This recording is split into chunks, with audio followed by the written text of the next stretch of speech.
Selamat datang pada acara preview seminar tentang trading investasi pada instrumen emas, saham, forex, dan option. Dewatrading.com adalah yang pertama dan satu-satunya yang mengajarkan risk-free dan repair system, yaitu mengubah posisi yang seharusnya loss menjadi posisi yang profitable tanpa harus injek dana.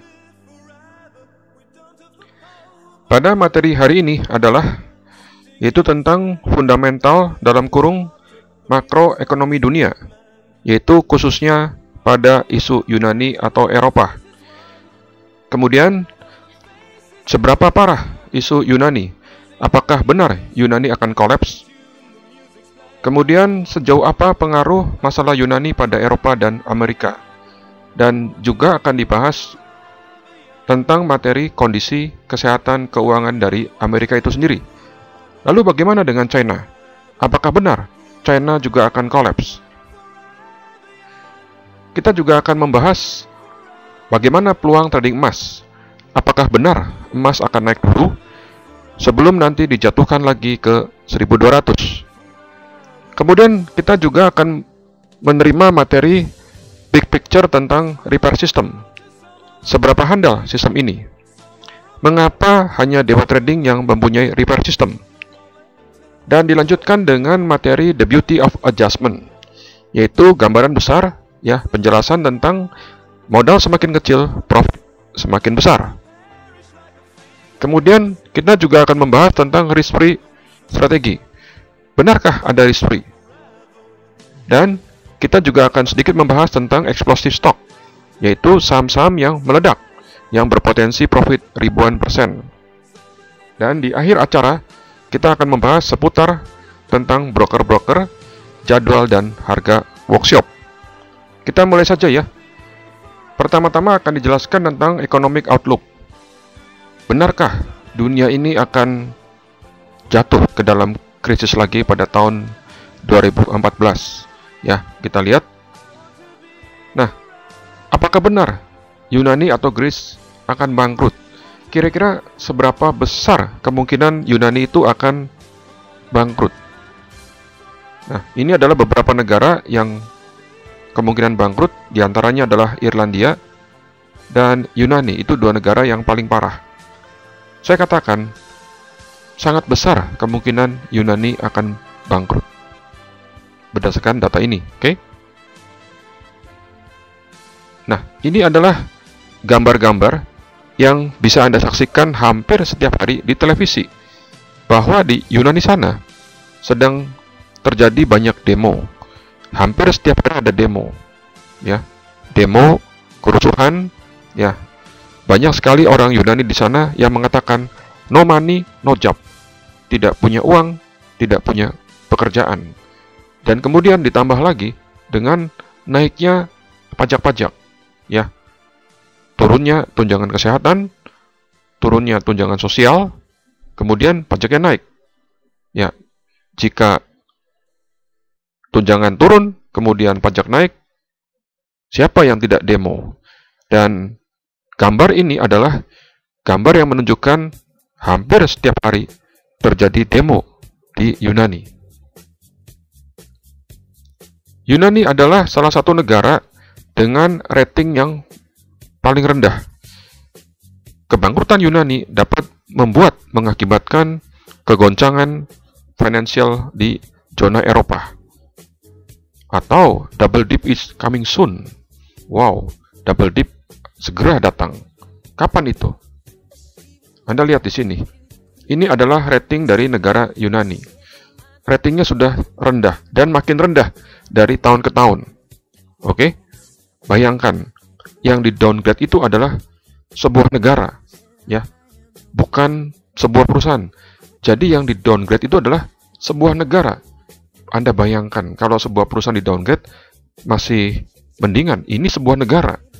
Jadi kita harus waspadai resikonya. Nah, ini adalah kurang lebih hutang-hutang Yunani pada bank-bank yang ada di dunia. Pada Prancis Yunani berhutang kurang lebih sekitar 75 billion dolar. Dan kabar baiknya, ini kabar baiknya, Yunani berhutang di Amerika kecil ya, relatif kecil, yaitu kurang lebih 7%.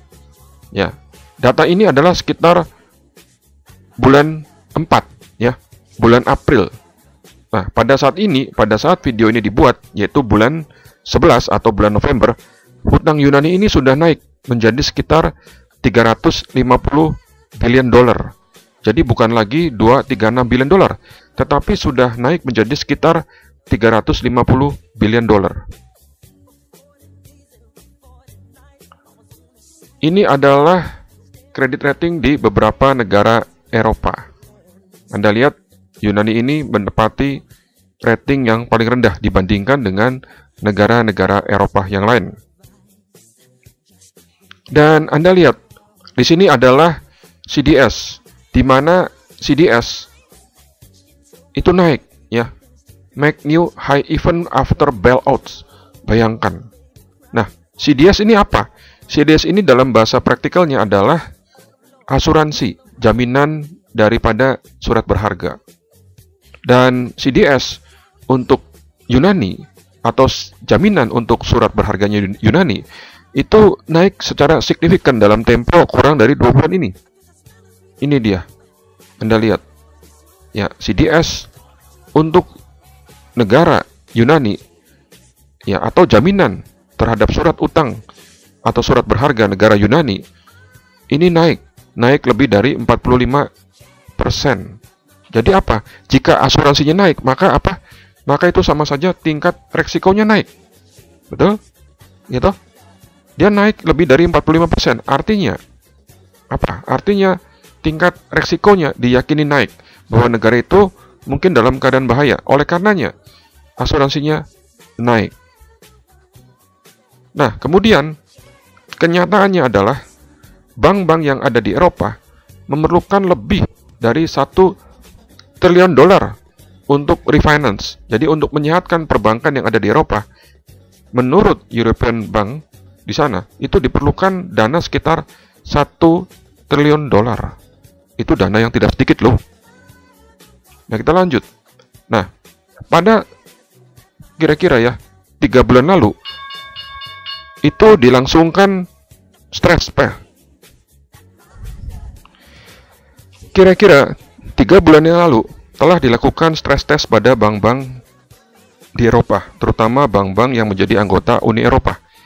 Dan kabar baiknya, dari 90 bank yang melakukan stress test, hanya ada 8 bank yang gagal. Jadi dari 90 bank stress test ini, hanya gagal 8 bank saja. Ya, ini adalah kabar baik ya, bahwa hanya sebagian kecil, kurang dari 10% saja yang gagalnya. Jadi dari 90 bank yang gagal hanya 8. Kemudian di luar sana ada guru atau trainer yang mengatakan bahwa Prancis dalam masalah. Mengapa? Karena ada bank besar di Prancis yang bakal gagal. Orang itu menyebutkan Bank Agricole, yaitu salah satu bank besar di sana, yaitu bank di Prancis. Apa benar Bank Agricole ini bakal gagal bayar? Ya, kita lihat. Ini adalah kredit rating dari Bank Agricole. Ternyata Bank Agricole ini ya, ratingnya menurut Standard Poor's dan Moody atau Fitch tidak jelek-jelek amat. Ya, memang diakui di dalam Agricole ada beberapa toxic aset atau aset yang beracun. Namun jumlahnya ya juga nggak gitu-gitu banyak. Ya toh? Jadi menurut Standard & Poor's, menurut Moody dan menurut Fitch, rating dari Bank Agricole ini tidak jelek-jelek amat gitu loh. Oke, ini kenyataan ya. Ini rating yang diberikan oleh lembaga rating dunia terhadap Bank Agricole ini. Kemudian kita lanjutkan dengan beberapa fakta negara Yunani. Memang betul Yunani adalah sebuah negara yang memerlukan lebih dari 100 billion dolar untuk pinjaman jangka pendek, termasuk mempunyai hutang lebih dari 300 billion dolar. Dan kenyataannya kita harus akui bahwa Yunani adalah negara dengan rating yang paling rendah di dunia. Dan kebangkrutan Yunani dapat menyebabkan kegoncangan finansial di zona Eropa. Namun demikian, fakta-faktanya di Yunani juga apa? Juga Yunani negara yang doyan belanja. Apa? Doyan belanja senjata. Dalam tempo 10 tahun terakhir, Yunani menghabiskan lebih dari 20 billion dolar hanya untuk beli senjata. Beli senjata dari Jerman, dari Prancis, dan beli senjata dari Amerika. Jumlahnya lebih dari 20 billion dolar dalam waktu 10 tahun terakhir. Dan faktanya bahwa Yunani adalah negara yang dengan spending lebih besar daripada production-nya. Artinya apa? Pengeluaran Yunani lebih besar dari produksi negaranya. Wow, bahaya juga ya. Dan harap dicatat, ternyata kenyataan yang ada adalah problem Yunani ini sudah muncul sejak 10 tahun yang lalu. Hanya saja makin hari, makin kesini kan, makin parah. Oke? Dan kita harus akui, kejatuhan Yunani tinggal nunggu waktu. Saya katakan tinggal nunggu waktu, kenapa? Karena ternyata Yunani ini adalah sangat buruk dalam sumber alam. Ya, mereka mempunyai beberapa kandungan gas alam, kemudian ada beberapa batu bara, tetapi tidak begitu bagus dibandingkan dengan negara-negara lain. Jadi Yunani adalah satu negara dengan sumber alam ya yang poor, yang kurang bagus. Begitu ya. Ini adalah fakta-fakta yang ada di Yunani. Ya, ini adalah fakta-fakta yang ada di Yunani. Setiap hari Yunani ribut ya. Ada banyak demo di sana. Dan kalau Anda melihat demo-demo seperti ini, mungkin Anda berpikir, wah kacau, negaranya bahaya ini. Wah, bisa jatuh setiap saat nih. Betul nggak? Ini adalah kabar buruk. Ini adalah bahaya. Betul? Namun demikian, di Yunani, faktanya juga begini. Anda lihat, Yunani adalah sebuah negara, ya sebuah negara dengan pantai yang sangat indah. Ada banyak hotel besar-besar di sana. Ya, dan sampai dengan hari ini, the business as usual. Dalam arti bahwa pariwisata Yunani tetap berjalan sebagaimana biasanya. Business as usual. Jadi hotel-hotel besar masih beroperasi sebagaimana biasanya. Dan hebatnya di sana banyak perempuan cantik. Ya, Anda lihat di sini. Ini adalah fakta-fakta negara Yunani, betul? Nah, kita lanjut. Sekarang kita pindah ke negara besar, yaitu negara misalnya Amerika. Is US going bankrupt? Bagaimana performance saham-saham di Amerika? Anda lihat ini loh. Ini adalah apa? Yang warna biru ini adalah GDP, ya, GDP dari Amerika dibandingkan ya dengan utangnya, ya berapa persen? Ternyata perbandingan utang dengan GDP Amerika ini mendekati 100% loh, kira-kira 98%. Wow, itu justru kondisi yang bahaya. Namun demikian, mari kita lihat bagaimana performance saham-saham di Amerika. Nah, ini adalah indeks S&P 500 dalam 3 tahun terakhir. Anda lihat saham-saham yang tergabung dalam S&P 500, rata-rata 3 tahun ini adalah uptrend atau bullish. Naik. Ya toh, kenyataan yang ada adalah naik dalam tempo 3 tahun terakhir. Sekalipun Amerika GDP to debt rasionya jelek. Ya, Anda lihat, ini adalah saham-saham yang ada pada indeks Dow Jones. Rata-rata bullish. Anda lihat, indeks Dow Jones-nya naik, ya toh? Dan termasuk pada saham-saham Russell 2000. Ya, juga sama, bullish juga. Jadi, saham-saham yang ada di Amerika rata-rata 3 tahun terakhir ini adalah bullish. Ya toh? Anda lihat di sini. Kita lanjut. Apakah Amerika akan bangkrut? Ya, melihat dari perbandingan debt to GDP rasio. Ya, mungkin saja Amerika bangkrut. Ya, mungkin saja Amerika akan bangkrut. Mengapa? Karena perbandingan hutang dengan GDP-nya mendekati 100%. Nah, how about Amerika? Apakah Amerika akan bangkrut? Sorry, Amerika bukan hanya bangkrut. Amerika mungkin akan tenggelam, bro. Wah, mengapa? Anda lihat ini. Ternyata utang, ya, total hutang Amerika adalah lebih dari 14 triliun dolar. Lebih dari 14 triliun dolar. Luar biasa. Ini besar sekali. 14 triliun dolar. Bayangkan. Ya. Dan di akhir tahun ini, yaitu di akhir tahun 2011 ini, ada kemungkinan dibutuhkan lebih dari 15 triliun dolar. Mengerikan. Dan diperkirakan pada tahun 2015 akan naik lagi menjadi 19,6 triliun dolar. Besar sekali ini, bayangkan. Ya. Ini adalah tadi debt to GDP ratio di Amerika. Wow. Ya, Anda lihat. Ya, ini adalah pemerintahan Obama. Semasa pemerintahan Obama, kita lihat ya. Dibandingkan pemerintahan Obama, dibandingkan dengan beberapa presiden sebelumnya, katakanlah Bush ya. Defisit pada pemerintahan Obama mencapai jumlah yang paling besar ya, dari zaman batu sampai sekarang. Ternyata Obama ini adalah tipe presiden yang doyan keluar uang.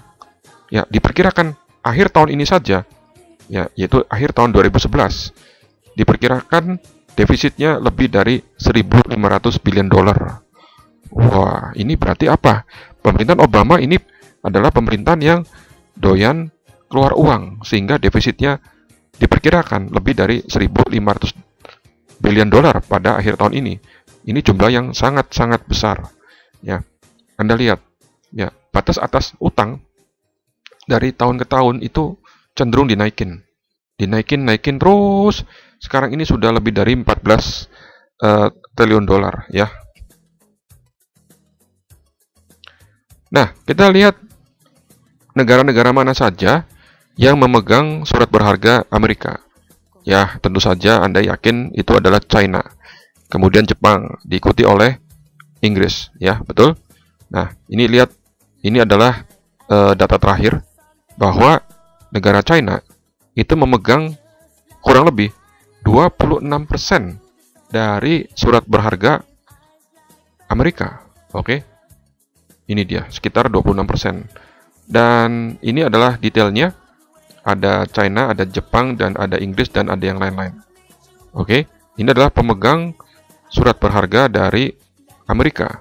Nah, apa yang kita amatin di sini? Kita amatin ya. Ternyata dari Agustus tahun 2010 sampai dengan Agustus tahun 2011, China ya tidak berubah. Artinya, China tidak banyak-banyak amat belanja surat berharga Amerika, yaitu jumlahnya kurang lebih tetap sama seperti tahun lalu, yaitu jumlahnya kurang lebih 1.130 billion dolar. Anda lihat dari ini kan 1.136 sampai tahun ini adalah 1.137. Ya. Namun demikian Jepang naik. Jepang naik dari 832 naik menjadi 936 atau naik sekitar 100 billion dolar. Dan sekutu terdekat Amerika yaitu Inggris naiknya double ya, dari 181 billion dolar naik menjadi 397 billion dolar. Oke. Tapi yang kita amati adalah China.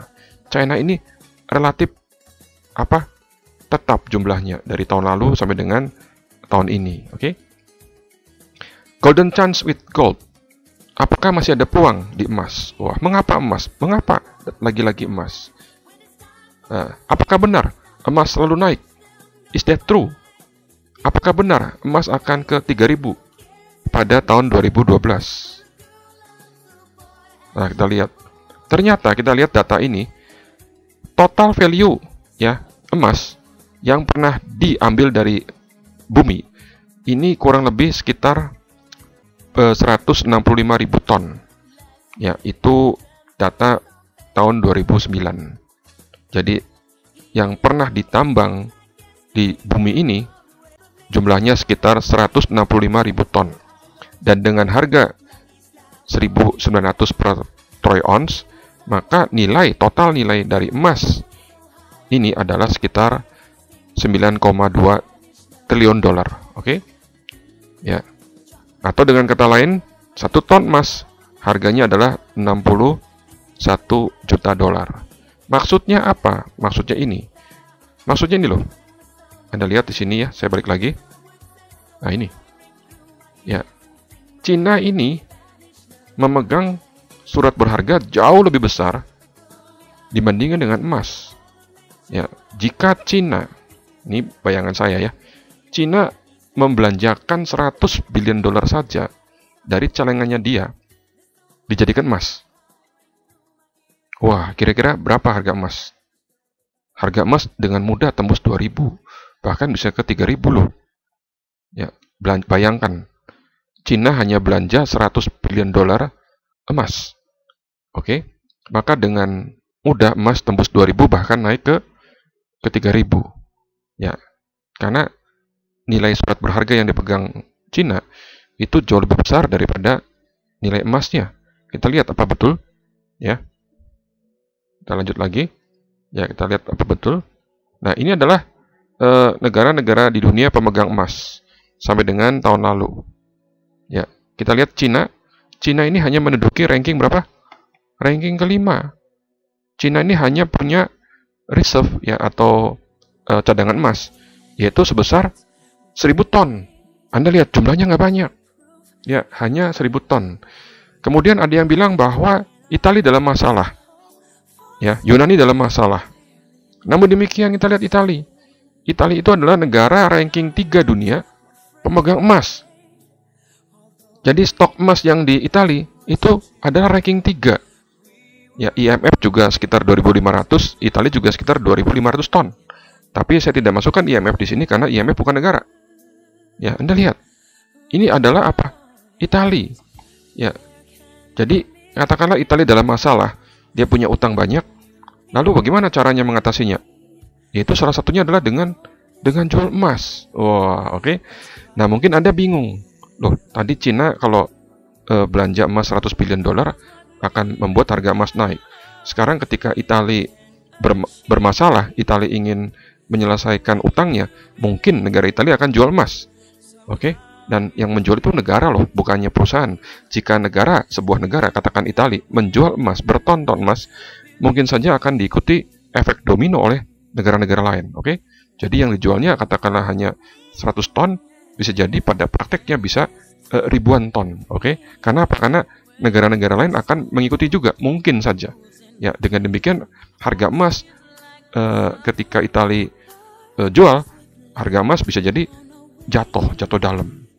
Oke? Jadi Anda lihat ketika China beli misalnya ini emas akan naik kencang, tetapi ada negara yang jual, ya, dan jualnya secara besar-besaran, mungkin saja akan diikuti menjadikan efek domino negara-negara lain untuk menjual emas juga. Sehingga apa? Sehingga emas bisa dengan mudah jatuh. Oke? So what? Apa korelasinya? Apa korelasi GDP dengan utang? Apa korelasinya antara China dan USA? Apa dampak Eropa dari Greece dan Italia? Jika Anda sebagai bankir atau ahli keuangan, apakah prediksi Anda pasti akurat? Tahukah Anda siapa penyebab krisis 2008 ini?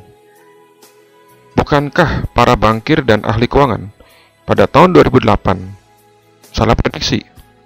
Ya, jadi di sini sekalipun Anda bankir, sekalipun Anda ahli keuangan, bisa meleset, betul?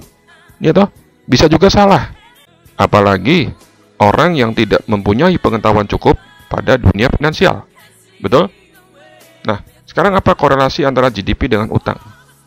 Begini, saya jelaskan ya. Misalkan Anda mempunyai toko kredit motor, ya, kredit kendaraan bermotor. Nah, jika nasabah Anda kreditnya macet, ya, cicilannya macet, biasanya apa yang Anda lakukan?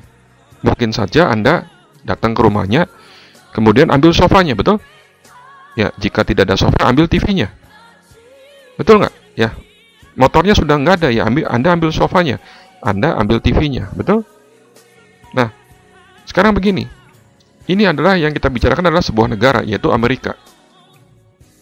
Katakan Amerika sedang krisis. Sebagian besar rakyatnya tidak mampu lagi membayar cicilan rumah, membayar cicilan mobil, oke? Lalu apakah mungkin ya bank-bank, pegawai bank ini, petugas bank ini datang ke rumah-rumah, kemudian mengambil sofanya, mengambil TV-nya, mengambil mesin cucinya? Oh tidak. Kalau itu toko mungkin bisa begitu. Tapi ini kan negara di mana rakyatnya tidak lagi mampu membayar cicilan rumah atau membayar cicilan mobil. Ya, tidak bisa petugas dari bank datang ke rumah rakyatnya mengambil TV, mengambil sofa. Tidak demikian pemecahannya untuk sebuah negara. Lalu pemecahannya bagaimana? Pemecahannya adalah ternyata ya, itu bank sentral di Amerika cetak uang. Ya, cetak uang, kemudian mengguyur uang tadi ke masyarakat. Jadi contohnya misalnya tadinya kredit rumah yang 5 tahun diperpanjang menjadi 10 tahun. Kredit mobil yang tadinya 3 tahun diperpanjang menjadi 5 tahun. Nah, kemudian malah masyarakat ini yang tadinya tidak punya uang diberikan pinjaman dengan bunga yang sangat-sangat rendah, mungkin 0%, ya. Tujuannya apa? Nah, ketika rakyat sudah pegang uang lagi, oke, rakyat itu mulai belanja. Mulai lagi bisa beli sepatu, beli mesin cuci, betul? Mulai membayar cicilan mobilnya, mulai membayar cicilan rumahnya. Ya, dengan demikian pabrik pembuat sepatu, pabrik pembuat mesin cuci mulai bekerja lagi, oke? Karena apa? Karena di dalam masyarakatnya ada spending, oke? Nah, spending itu erat kaitannya dengan GDP, karena kandungan terbesar dalam GDP adalah spending. Ya, lalu ada dampaknya ketika bank sentral cetak uang, ya, lalu yang akan tertekan apa? Yang akan tertekan adalah nilai uang itu sendiri, betul? Yaitu nilai dolarnya. Nah, kalau nilai dolar itu turun, yang naik apa? Yang naik kencang adalah komoditi, dan di dalam komoditi termasuk salah satunya adalah emas, betul? Oke? Ya, ini kaitannya. Jadi korelasinya seperti itu, ya, antara GDP dan utang. Kemudian begini, apa hubungannya dengan Cina dengan Amerika? Ya, sebagaimana kita tahu bahwa Cina adalah pemegang terbesar dari surat berharga Amerika, betul? Nah, kalau misalnya Cina melepas surat utang itu dijadikan dolar, lalu apa yang tertekan? Yang tertekan dolar kan? Apa Cina suka kalau US dollarnya turun, nilai US dollarnya turun? Cina nggak akan suka nilai US dollarnya turun. Mengapa? Karena kalau US dollarnya turun, ya, itu ekspor Cina terganggu. Ya, kalau kita impor barang dari China, ya, China ekspor ke negara lain, itu dibayar pakai apa? Dibayarnya pakai dolar. Dan ekspor Cina ke US itu cukup besar. Jadi kalau nilai dolarnya turun, otomatis apa? Ya, Cina tidak suka karena ekspor Cina dibayar dengan dolar. Lalu dampaknya apa dengan Italia, dengan Greece? Nah, Italia ini relatif punya uang lah. Dia punya cadangan emas terbesar nomor 3 dunia untuk membayari utang-utangnya dia. Ya, walaupun tidak semua kali. Greece ini lebih bahaya menurut saya. Kenapa? Karena Greece ini nggak punya apa-apa. Ya, sumber alamnya parah, utangnya bejibun, dan dia punya pengeluaran lebih besar dari produksinya, gitu loh. Ya, ini jadi itulah korelasinya. Namun demikian harap diingat, sekalipun Anda sebagai bankir atau ahli keuangan, ya, bisa jadi Anda punya prediksi yang salah. Tidak semua prediksi itu akurat, sekalipun Anda sebagai ahli keuangan. Nah, lalu mengapa emas? Ini adalah contohnya. Ya, katanya emas itu bebas inflasi. Nilainya cenderung tetap, ya, dari tahun ke tahun. Oke? Ya, nilainya, bukan harganya. Harganya naik, tapi nilainya adalah tetap. Nah, contohnya begini. Pada tahun 2006, jika Anda mempunyai 1 kilogram emas, yang waktu itu ditaksir harganya sekitar 190 juta. Oke? Ketika itu, pada tahun 2006, dengan 1 kilo emas, Anda akan bisa membeli sebuah mobil Toyota Kijang. Oke. Pada tahun 2011, yaitu beberapa tahun kemudian, 1 kilo yang sama bukan dibeliin Kijang loh. Ketika dijual, Anda akan memperoleh dana atau memperoleh uang 400 jutaan. Dengan uang segini Anda bisa membeli Honda CR-V. Nah, inilah mengapa alasannya bahwa banyak orang yang invest emas. Kenapa? Karena value-nya, nilainya naik. Ya toh? Dulunya setara satu mobil Kijang, sekarang malah bisa membeli Honda CR-V dengan 1 kilo emas yang sama loh. Oke, itu dia tadi. Nah, kemudian lihat, ini adalah harga emas dari tahun ke tahun. Harganya naik, ya. Hanya ada 1 tahun saja yang turun sedikit, tapi overall naik, ya. Siapa bilang emas ini turun? Ada yang bilang, emas kok turun Pak akhir-akhir ini? Ya, mengapa turun? Tidak turun. Kalau kita mau fair, emas ini sekarang di sekitar 1759 atau something lah. Ya, Anda lihat pembukaan awal tahun ini harga emas sekitar 1400, ya toh? Dan emas sekarang sudah berapa? Sekitar 17 something. Jadi emas itu naik, bukannya turun. Ya toh? Nah, ini adalah dari tahun ke tahun harga emas. Emas itu sudah naik lebih dari 20% sejak awal tahun. Emas itu naik, bukannya turun loh. Ya, Anda lihat dengan data seperti ini emas kan naik, bukannya turun. Nah, oke. Siapa bilang emas turun? Enggak, ini tahun 2000. Ya, ketika emas sekarang itu naik kenceng. Wah, naik pernah menyentuh angka 1900 per troy ounce. Ya, naik luar biasa. Nah, ini. Lalu pertanyaannya, apakah benar emas akan dijatuhkan lagi ke 1200? Tidak lama lagi. Kapan? Ya, Anda lihat. Ini adalah harga emas di tahun 1980. Pernah naik mendadak nih. Dalam waktu yang singkat, naik kenceng. Kenceng, lu lihat. Kenceng. Tuh, lihat sekali. Naik. Namun demikian, dalam waktu yang tidak berapa lama, turun lagi. Ya, sejak naik lebih dari 800, ini turun lebih dari separuhnya. Oke? Dan pattern dan pola grafik yang sama, ini kita jumpai sekarang. Emas naik kenceng, oke? Kemudian turun lagi, dan kapan?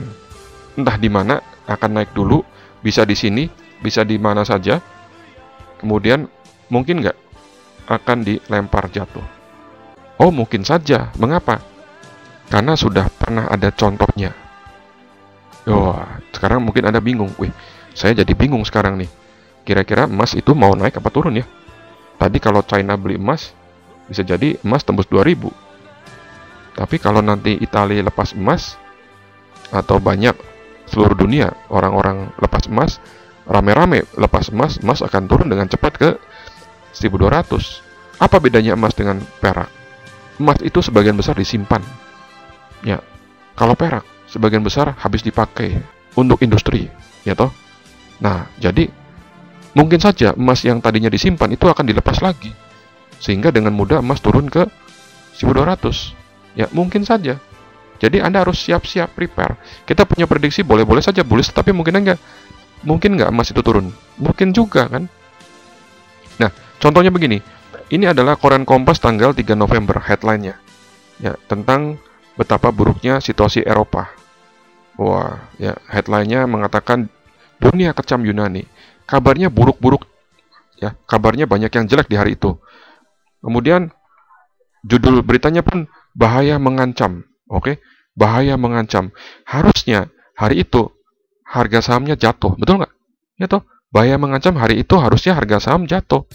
Ternyata tidak loh. Ya, tidak. Ternyata banyak prediksi yang salah. Karena apa? Karena hari itu, ya malam harinya, ini indeks S&P naik lebih dari 2,1%. Indeks Dow Jones juga naik. Ya, naik kenceng, lebih dari 1,76%. Nah, Anda bingung, kok beritanya jelek, bursa sahamnya kok malah naik ya? Aneh kan? Ya, Anda lalu bingung. Ya, gimana nih? Ya, ternyata banyak juga prediksi yang salah. Artinya apa? Beritanya jelek kok malah naik gitu loh.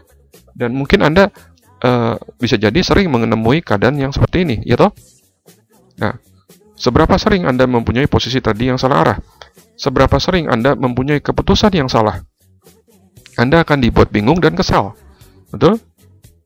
Ya, the big picture of repair system, the beauty of adjustment. Ya, apakah Anda pernah trading? Seberapa sering posisi trading Anda salah arah? Seberapa sering trading Anda mengalami kerugian? Apa yang Anda lakukan jika mengalami kerugian? Apakah Anda selalu membuat trading plan sebelum masuk posisi? Mengapa Anda tidak membuat trading plan? Apakah posisi itu didapat contekan dari guru lain? Apakah Anda memahami bahwa setiap trading itu ada resikonya? Mengapa Anda masih merasa kurang sekalipun sudah belajar kesana kemari dari banyak guru? Apa yang salah dari semua ini? Oke, repair system. Pernahkah terpikirkan oleh Anda bahwa sebenarnya ada repair system? Ya, mengapa hal ini baru terpikirkan oleh Anda sekarang? Apakah ada? Benar-benar ada reaper system? Jika ada, di mana Anda dapat memperolehnya? Memangnya perlu reaper system? Faktanya, setiap kali masuk posisi belum tentu benar. Faktanya adalah, sesudah masuk posisi, ternyata tren berubah arah, sehingga posisi yang ada malah menentang tren. Betul nggak? Ya toh? Faktanya adalah market terlalu dinamis, market terlalu kompleks untuk ditebak, sekalipun dengan rumus matematik. Faktanya, tidak semua prediksi 100% akurat. Faktanya, trader tentu saja tidak mau total loss. Jika kerugian bisa di-repair, why not? Ya, ya dong. Kalau bisa di-repair, kenapa enggak? Jangan diamkan saja. Oke? Ya, jangan mau total loss. Ya, tujuan dari repair system adalah salah satunya untuk mengurangi dampak loss seminimal mungkin. Itu tujuannya. Ya, dan banyak kasus yang tadinya loss bisa dirubah menjadi profit. Oke, ini ilustrasinya ya. Katakan waktu itu silver di tanggal 29 April ya. Jika Anda melihat gambar seperti ini, boleh dong kalau saya katakan bahwa gambar ini adalah bullish trend, up, naik terus ya. Dengan indikator manapun ini adalah confirm bullish. Betul? Banyak orang menganggap silver akan naik terus, naik ke 80 pada akhir 2011 dan terus berlanjut tembus ke langit. Wow, hebat ya. Banyak orang menganggap bahwa silver akan naik terus kira-kira ke 80 akhir 2011 pada saat itu. Betul nggak kenyataannya?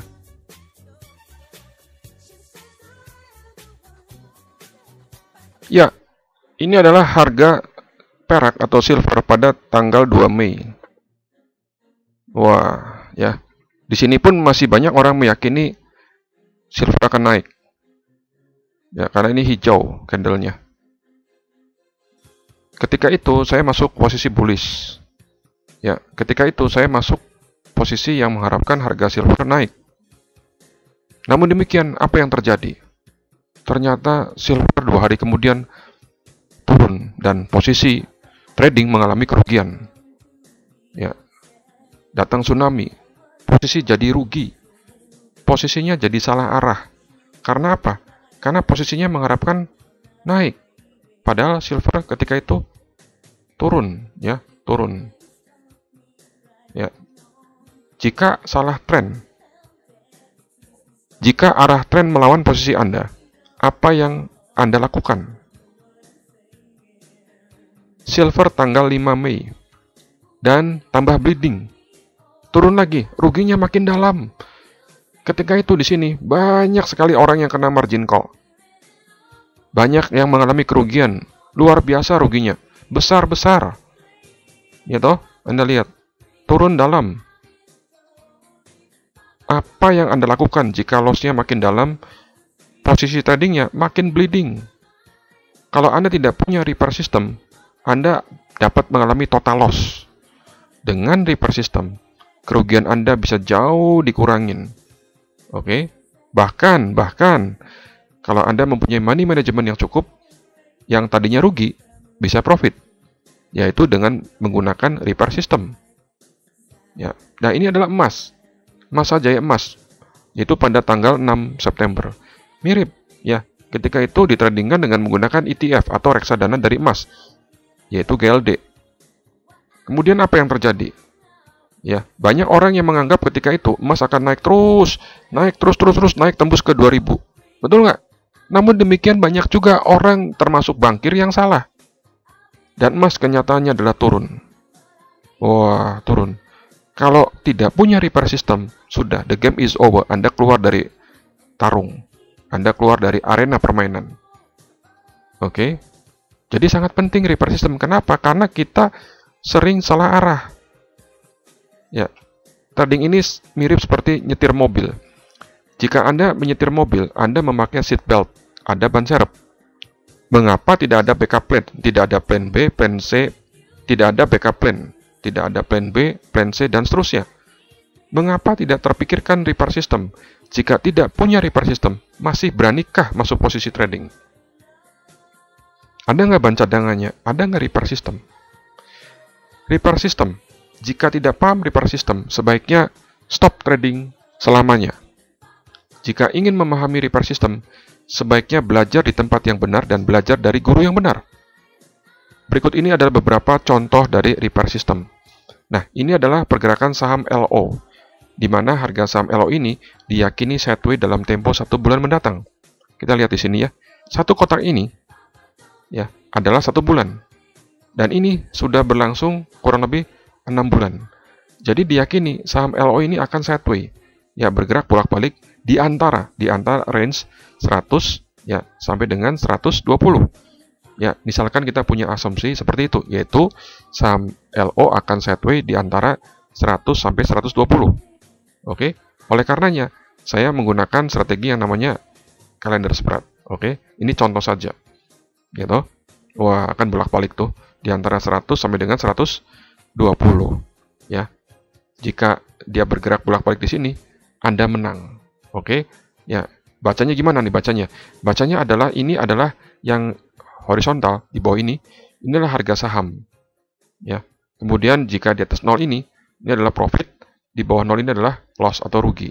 Ya, gambar ini yang kuning ini adalah gambar strategi calendar spread pada saat expiry, pada saat optionnya jatuh tempo. Oke. Nah, jika harga saham LO ini bergerak bolak-balik pada range 100 sampai 120 di sini, ya sekitar sini nih, sampai sini, ya maka Anda mempunyai posisi yang profit, ya. Namun demikian, mungkin saja prediksi Anda salah, betul nggak?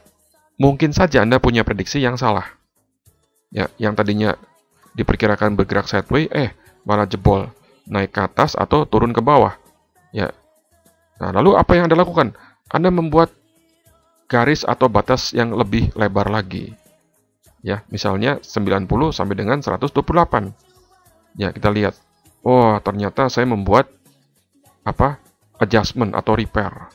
Wah, mula-mula seperti ini, break-evennya saya bikin perlebar. Nah, ini adalah ilustrasi contoh mengenai tentang repair system. Ilustrasinya ya kurang lebih seperti ini. Oke, saya lanjut. Nah, terus juga bisa menggunakan strategi lain, misalnya Iron Condor. Yaitu pada mula-mula Anda juga sama, mengharapkan saham LO bolak-balik di antara 100 sampai 120. Ya, kemudian saya membuatlah sebuah strategi itu Iron Condor, oke? Yang mengharapkan harga saham LO ini bergerak bolak-balik pada range 100 sampai 120. Jika benar bergerak hanya 100 sampai 120, maka pada saat expiry, pada saat option ini jatuh tempo, saya profit, oke? Namun demikian mungkin saja ya prediksi saya itu salah, betul nggak?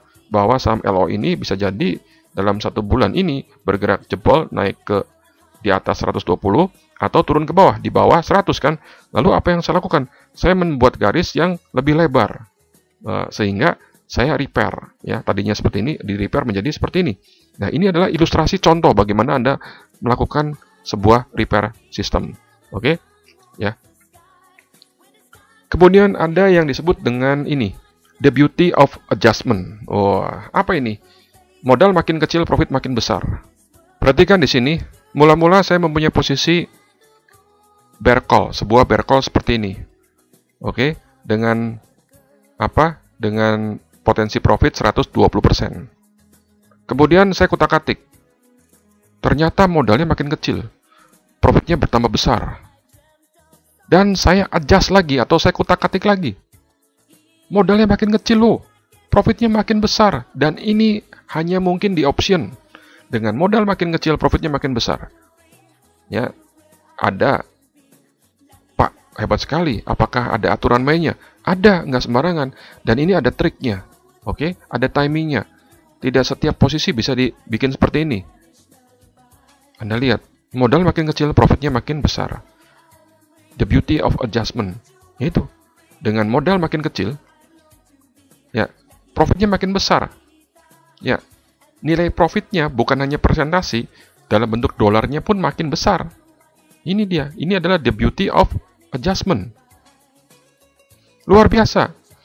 Jadi the beauty of adjustment ini hanya diajarkan di master class dan Anda beruntung karena saya masih mau mengajarkan di advanced class, ya di kelas advance. Ini adalah materi untuk master. Ya. Jadi dengan modal makin kecil, profitnya makin besar. Bahkan jika profit makin besar, maka menjadi nyaris tanpa risiko. Bisa seperti ini. Dan ini hanya memungkinkan di trading option. Oke, saya lanjut. Ya, ini bukti tradingnya. Ya, the beauty of adjustment. Kemudian ini adalah bukti real trade-nya. Ada, bukannya nggak ada. Ya, saya lanjut. Nah, di option juga ada yang disebut dengan jackpot strategi, yaitu strategi yang low risk very high profit. Strategi ini dinamakan sebagai butterfly, yaitu mengharapkan harga sahamnya sideways. Ya, jackpot ini adalah modal kecil profit besar. Peluangnya ada tiap minggu. Ya, peluangnya ada setiap minggu. Bahkan bisa profit sampai dengan ribuan %. Ya, ini namanya jackpot, atau dengan bahasa strateginya adalah butterfly. Kemudian ada trading risk free. Ini adalah bukti trading risk free di saham McDonald ya pada April dengan menggunakan strategi kalender. Nah, ini dia. Anda lihat ini bukti trade-nya. Tuh, ini adalah gambar grafik risikonya. Anda lihat tidak ada yang di bawah nol. Semuanya ngambang, seolah-olah ada ilmu meringankan tubuh. Kemanapun harga McDonald bergerak, profit. Ya, jadi kemanapun harga saham McDonald bergerak, ini profit. Anda lihat, luar biasa. Ya, jadi bisa seperti ini. Ya, tidak semua underlying begini. Tidak setiap waktu ada. Namun kalau ada, tubruk. Ya toh? Ya, dan jangan skeptis. Ya, selalu ada saja orang di luar sana yang bilang, "Pak, kalau sudah risk free mengapa tidak tubruk 1 juta lot atau 1000 lot?" Begini loh, option itu berbeda barangnya dengan main forex. Ya, mengapa? Option itu barangnya terbatas. Kalau Anda bisa masuk 10 lot atau bisa masuk 20 lot, udah bagus. Ya, nggak apa-apa. Toh yang jelas profit, yang jelas toh risk free. Jangan mikir yang 1000 lot. Gitu loh. Ya, kenapa? Karena barangnya belum tentu ada. Bisa dapat 50 lot sudah bagus. Ya, nggak apa-apa toh dapat 50 lot atau dapat 20 lot. Toh risk free juga, toh profit juga, ya toh? Ya, dan risk free ada juga di instrumen yang lain, misalnya fix. Ya, ini ilustrasinya. Ya, ini contoh bukti tradingnya di real account. Dan kemudian kira-kira ilustrasinya seperti ini. Ini risk free. Wah, luar biasa ya. Risk free pada fix ya, dengan menggunakan strategi kalender. Kemudian di kelas kami juga akan tambahkan materi explosive stock. Ya, mengapa di luar sana banyak yang gagal dalam mengejarkan explosive penny stock. Jadi menggunakan stok-stok yang kecil, yaitu misalnya masuk 0,09, keluar di 0,9 atau profit 1000% dalam tempo 2 bulan. Ya, ini sebagai hiburan lah, ini uang tambahan lah ya. Jadi kenapa saya bilang uang tambahan? Karena ini jangka waktunya cukup lama, bukan hanya 2 bulan. Bisa sampai 3 tahun loh, bahkan lebih. Ya, jadi Anda ini contoh masuk 2, keluar 8, 400% dalam tempo 1 tahun. Ya, jadi mungkin saja ada saham-saham seperti ini. Bagaimana cara milihnya kami akan mengajarkan di kelas. Namun demikian Anda harus sabar menunggunya. Dalam arti tidak semua penny stock akan naik kencang. Ya toh? Ya, Anda harus hati-hati dalam memilih penny stock. Tidak sedikit penny stock yang bergerak tetap di bawah terus sampai bertahun-tahun. Tetapi ada juga penny stock yang meledak ya dalam waktu yang singkat ya. Nah, untuk yang ini Anda harus sabar. Ya, bisa jadi Anda harus menunggu paling tidak sampai 3 atau 4 tahun. Ya, ini dia. Ya, ini contohnya adalah profit sekitar berapa? 1400% dalam tempo 2 tahun ya. Tidak harus 2 tahun, bisa jadi 6 bulan. Namun bisa jadi lebih dari 3 tahun. Ya, ini dia tadi tentang penny stock ya. Oke. Nah, kemudian broker. Hati-hati dalam memilih broker. Mengapa? Karena waspada, banyak broker brengsek di luar sana. Dalam hal memilih broker, saya menganjurkan memilih broker yang sudah go public ya. Nah, waspada banyak broker yang brengsek. Broker brengsek tidak senang jika trader profit terus-menerus. Contohnya apa? Contohnya adalah misalnya Anda punya platform sering requote, sering reconnecting, spread tiba-tiba melebar banget. Ya, contohnya misalnya EU atau Euro USD melebar lebih dari 5 pip. Wah, itu kan kurang ajar, gitu. Biasanya EU itu selisihnya hanya 2 atau 3 pip. Ini kok bisa sampai 10 pip gitu. Ya, ini mungkin Anda sedang dikerjai oleh broker Anda. Ya. Kemudian pending order tiba-tiba menghilang, TP digeser, stop loss dideketin, ya, terutama pada saat menjelang news, ya. Terus ada juga yang tidak bisa tarik uang atau sulit tarik uang, hati-hati. Ya, jadi dalam memilih broker Anda harus hati-hati. Ya, dalam hal memilih broker, carilah broker yang menurut kami sudah go public, ya. Broker yang bonafit sampai dengan hari ini belum pernah bermasalah dalam hal tarik uang. Oke, pilih broker yang bonafit. Dan untuk forex, salah satu broker yang bonafit adalah forex.com. Oke. Coba tanyakan kepada guru Anda, apakah broker forex yang Anda pakai itu adalah broker forex yang sudah go public di Bursa Amerika? Jika belum, tanyakan, mengapa belum? Apakah broker itu kecil? Apakah broker itu tidak bisa memenuhi peraturan Bursa Amerika? Atau apa? Harus jelas. Ya, saya lebih cenderung memilih broker yang sudah go public di bursa sana. Paling tidak holding company-nya sudah go public.